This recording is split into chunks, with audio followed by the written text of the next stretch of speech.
of world news starts now. I'm Napussorn Peawpunchoo, and this is CNN10 first story. We're examining today in world travel in northern Iraq.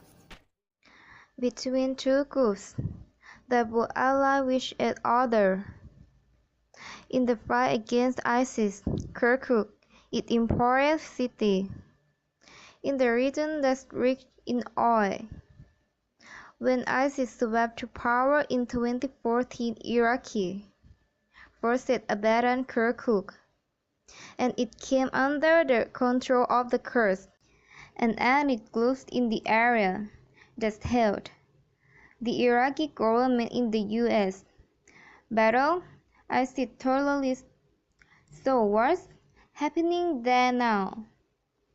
In late September, the Kurds held a controversial referendum. There were 4 independents, and they claimed Kirkuk as part of their own territory. That's something the Iraqi government did not accept. And earlier this week, it sent troops to take over the city and some other Kurdish held territory in the region. In the confrontation between the Kurds and Iraqi military around Kirkuk, Kurdish officials say at least 16 Kurdish fighters were killed and dozens were wounded. The United Nations estimates that more than 61,000 people were forced to leave their homes in the area. The instability between the Kurds and the Iraqi government is an international dilemma, just as there are a number of reasons why many Kurds want to be independent. There are a number of reasons why Iraq and several other countries don't want them to be.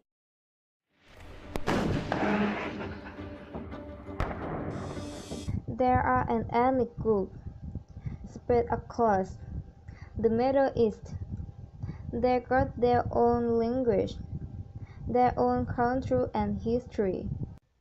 There are about 25 to 30 million of them are majority Asli Muslims living in Kurdish regions in Iraq, Syria and Turkey, where Kurds were largely nomadic until the end of World War I, which saw the breakup of the Ottoman Empire as borders were redrawn across the Arab world. There were calls for an independent Kurdistan, for those never materialized.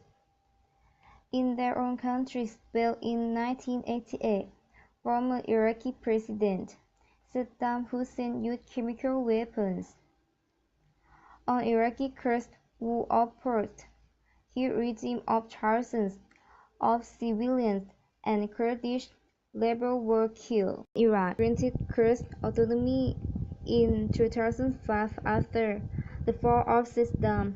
In recent years, Kurdish fighters, known as Peshmerga, have also been on the front lines.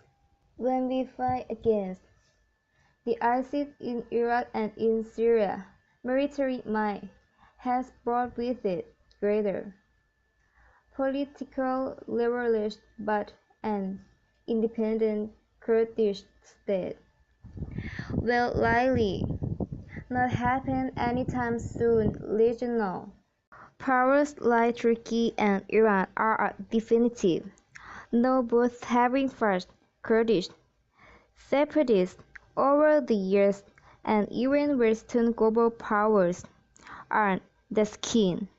They are worried about the instability such a move could spark